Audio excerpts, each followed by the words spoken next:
Hi, welcome to my home. My name is Kathy. In today's video, I'm going to be making chicken cacciatore in a jar. Now this is going to be great to put on the shelf in the pantry so that when I want a quick meal that's also delicious and nutritious, I can just pull it off the shelf, heat it up, and serve it over noodles or rice or potatoes or whatever it is that you want to serve it over. And it'll just make a wonderful meal to have on hand that's quick and easy. I don't know about you, but for me, life is so busy. And having quick meals on the shelf ready to just heat and eat, it's a game changer when it comes time for dinner time. In the comment section, please let me know how you and your family like to eat chicken cacciatore. When we come back, we'll be in my kitchen and I'll show you how I put this all together.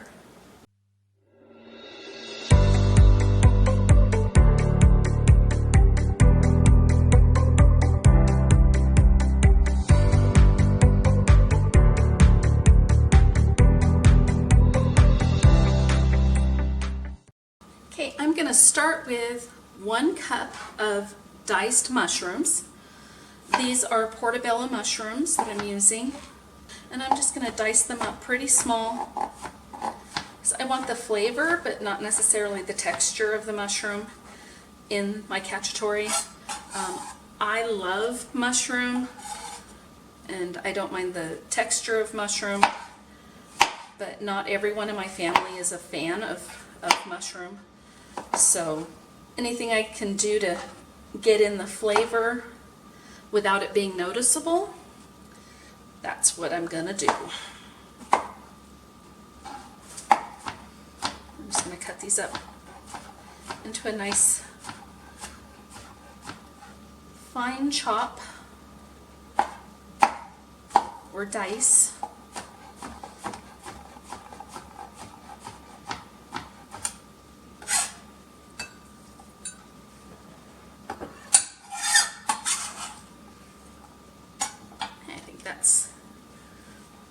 I just want a cup of it.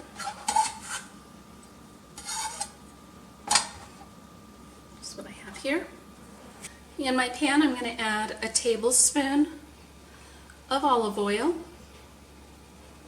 Okay, my oil is heated, so I'll go ahead and add the mushrooms.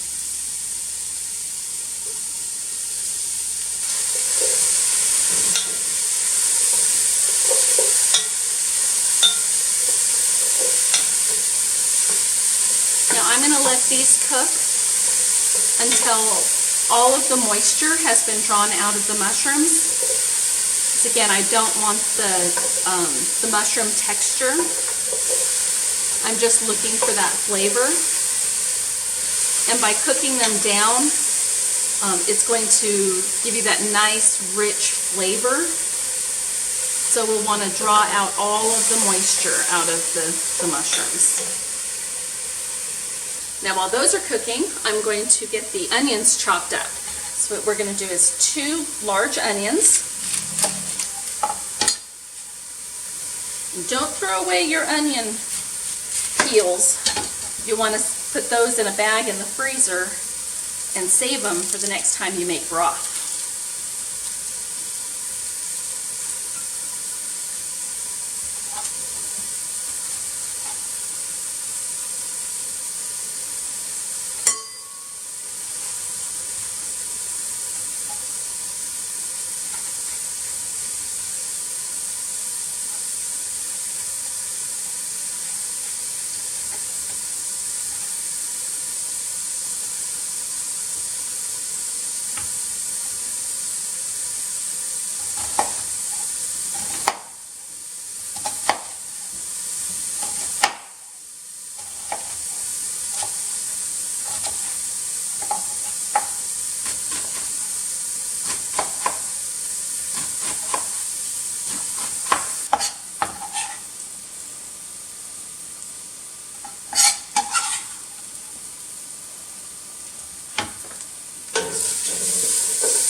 also use a chopper if you have like a Pampered Chef chopper.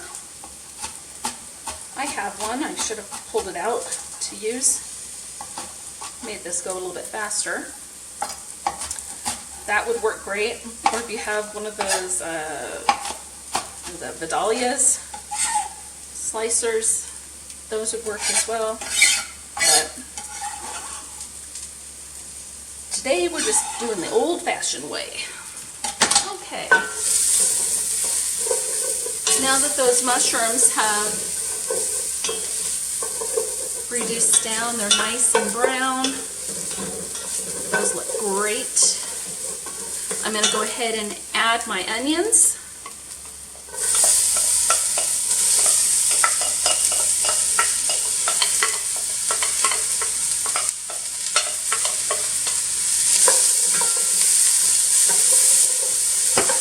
While those are cooking down, I am going to get my other onion chopped up. Missing a step, getting ahead of myself. That's all right. Make quick work of this and get the rest of the onion in. Now, if you don't like onion, you can certainly use less onion.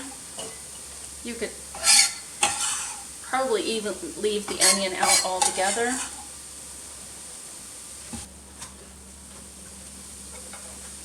Okay, now we're going to get all the onion in there.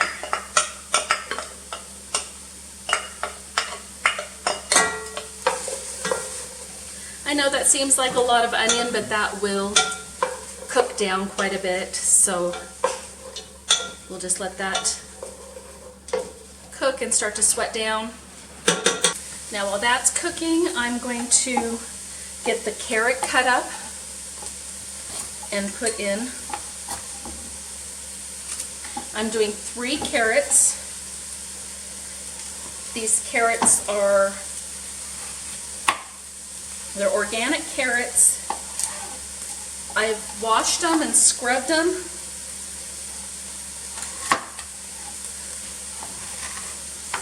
But I did not peel them, except for there were a couple of wonky spots on them. So I went ahead and I peeled off the wonky spots. But other than that, I just scrubbed them really good with my vegetable scrubber. And we'll just get these cut up and do a nice dice. The carrots are going to add a nice sweetness to the dish.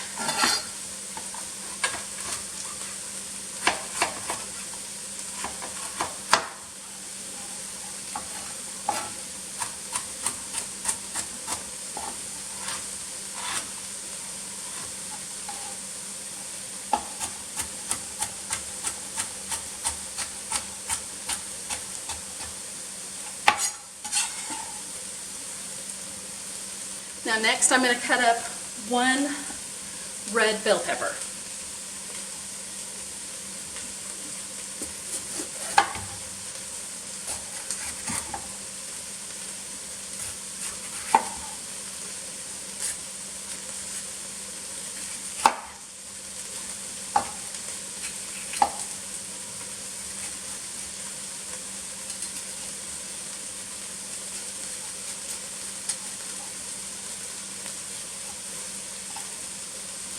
Just a few pesky seeds in there. They didn't want to come out easily. Now you could also use orange bell pepper, yellow bell pepper, green bell pepper, whatever you have on hand. I like the flavor of the red because it seems to be a little bit sweeter. It gives it that little bit of a savory sweet.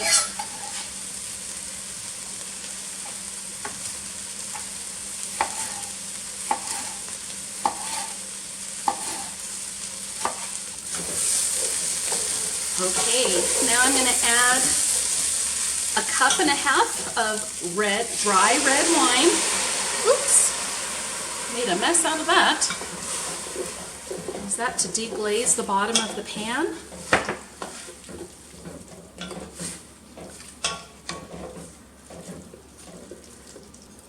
Now to this, I'm going to add 2 cans of diced tomatoes.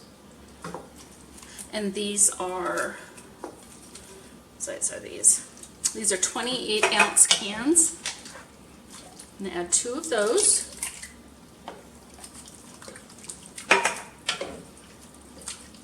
Now you could certainly use crushed tomatoes or tomato sauce, or you could even do fresh tomatoes and roast them in the oven and then take the seeds and the skins out of them. Whatever works for you. To this, I'm going to add 14 cloves of garlic.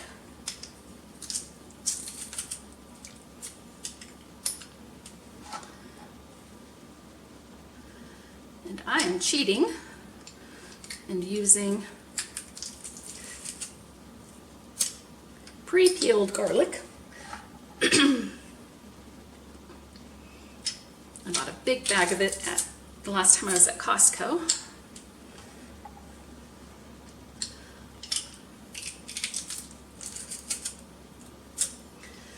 I have a couple of canning videos, or this video. I'll be using the garlic in a couple more canning videos that I'm going to be doing. And then once I'm done with that, I will take the garlic and dehydrate it. So if you ever have the inkling to buy one of those big bags of garlic from either Sam's Club or Costco, and you're not sure what to do with it, use what you can while it's fresh, and then slice it up and put it in the dehydrator. Okay, now I like a lot of garlic. If you don't care for garlic or can't tolerate garlic, just don't like it, whatever, you don't have to put it in, or you can, put in less than what I did. And also, if you don't like wine, some people I know don't like the taste of wine in their food, then you can leave that out as well. You may substitute it for maybe some chicken broth or something like that. Or a can of tomato sauce, or an extra can of crushed tomatoes, whichever you prefer. Now to this, I'm going to add 2 cans of tomato paste.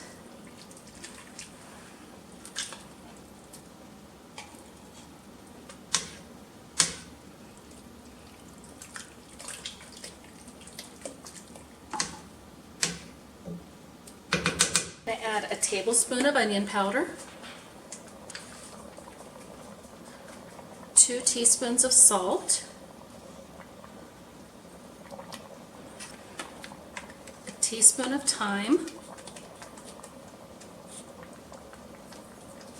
a teaspoon of oregano. I'm going to do 2 teaspoons of red pepper flakes. Now this is optional. You can certainly leave it out or use less. And put in 1 bay leaf,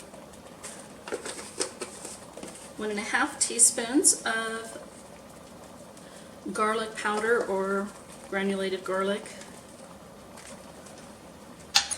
and 1 teaspoon of black pepper. So I'm just going to eyeball this.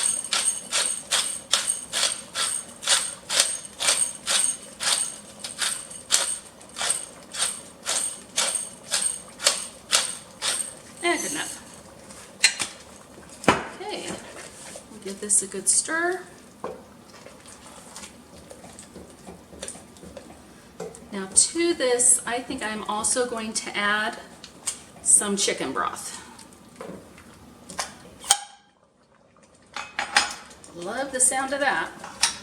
All right.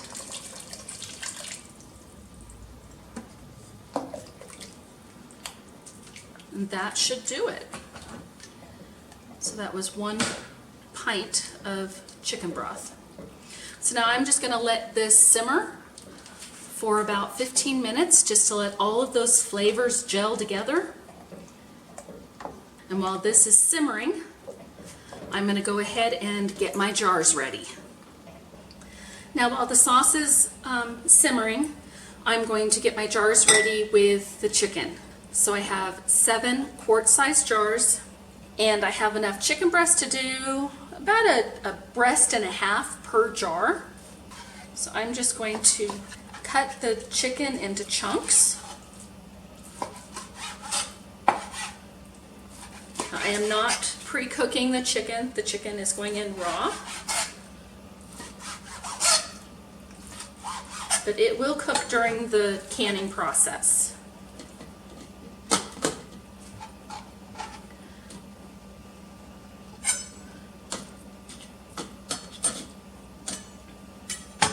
So I'm filling each jar about halfway with chicken. That first jar already had one breast cut up and put in it. And go ahead and trim up your chicken as you go to get the excess fat off of it. You could also use chicken tender strips or boneless, skinless chicken thighs. That would also be good in this. Heck, I think you could even use bone-in chicken if you wanted to. I do have some bone-in chicken that I've canned with, just the chicken. I personally probably won't can that again, just because I find that anytime you can the meat with the bone, the bone becomes very soft, and then you end up spending time picking out bone shards out of your food. I don't like doing that.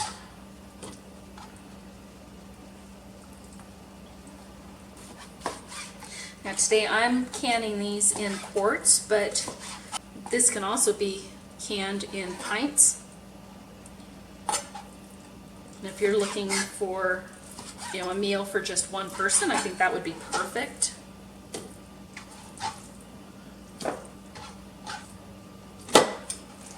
I have my canner over here heating up, because once we add the hot sauce to the jars, the sauce will heat up the jars and the meat, so we'll want to have that going into a hot canner. You could also do this cold if you say you wanted to do it in a couple of sessions, not all at once. You could do your sauce one day and put it in the refrigerator, and then bring it out the next day and put your jars together with your meat and then can it. That's one thing about canning. It doesn't all have to be done in the same day. It is a time-consuming process. And so, heck, if you don't have the time, split it up.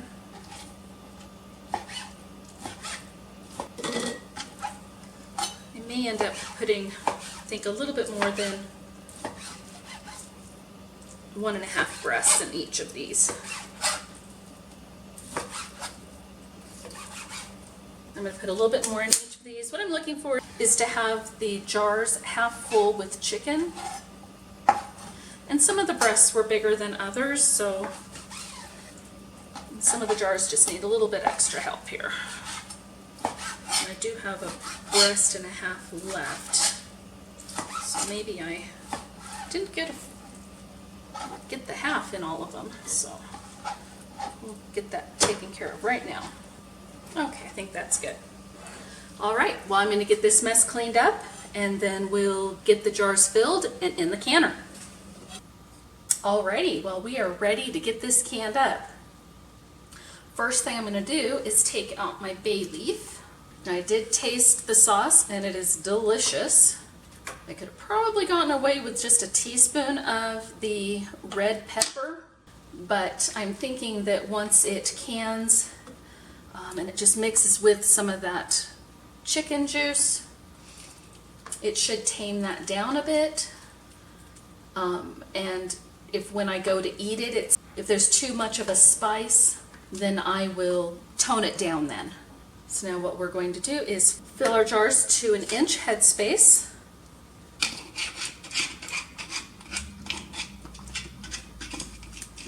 Make sure I get all the bubbles out.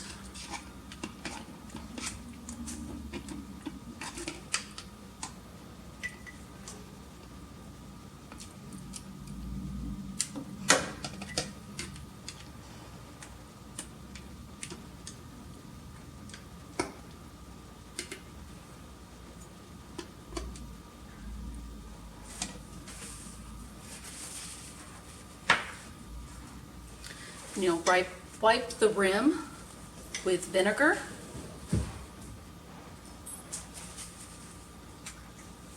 Add your lid. Ring fingertip tight. And then into the hot canner.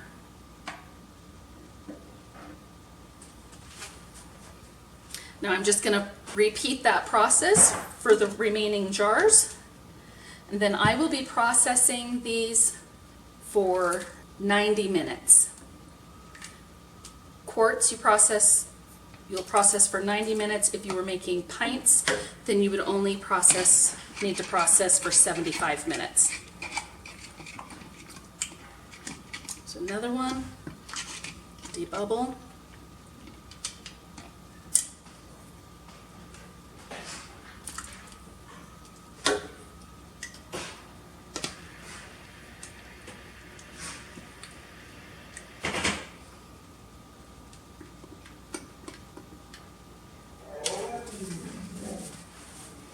Wipe the rim, lid, ring, fingertip tight, and into the canner. You can get the rest of these filled, and once they're all done processing, I'll bring you back and show you the final product. All of my jars are in the canner. There's 2 inches of water in the bottom. Now I'm going to go ahead and get my lid tightened down. I have my burner on between 5 and 6, so I'm just going to bring it all the way up to temperature. Once I have a steady stream of steam, say that 10 times fast. Once I have a steady stream of steam coming out of my vent, I will let that vent for 10 minutes. Once that's done, I will put on my weight. For my altitude, I will be putting it on 15, but please check what weight you should be using for your altitude. So don't go off of mine, because mine's specific for my altitude. So I'll put it on 15. Then once my canner comes up to pressure, I will process these for 90 minutes. Once we're all done, I'll bring you back and show you the final product. Well guys, it is the next day, and the chicken cacciatore in a jar turned out fantastic. All of the jars sealed up, and it is just beautiful. Look at all those wonderful chunks in there. Now when it's time to use one of these jars, you'll just put it in the pan and heat it up. At that point you can add more tomato paste if you want it a little thicker. You can also add a bit of cream. That'll make a nice creamy consistency with it.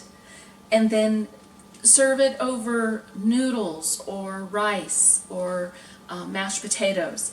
If you're on a low-carb diet, you could even use maybe some spaghetti squash or rice cauliflower, or anything that you can think of.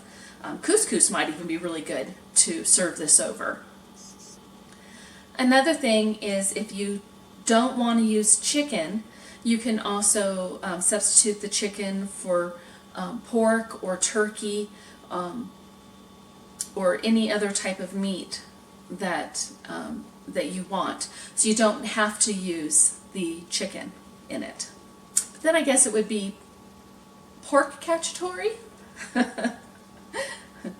It'll be whatever cacciatore you choose to make with it. Well, I hope you enjoyed today's video. If you did, please be sure to give it a thumbs up. And if you're not already subscribed to my channel, please be sure to subscribe and hit that bell icon to be notified each time I put out a new video. Well, until next time, I hope you have an amazing day, and we'll see you on the next video. Bye now.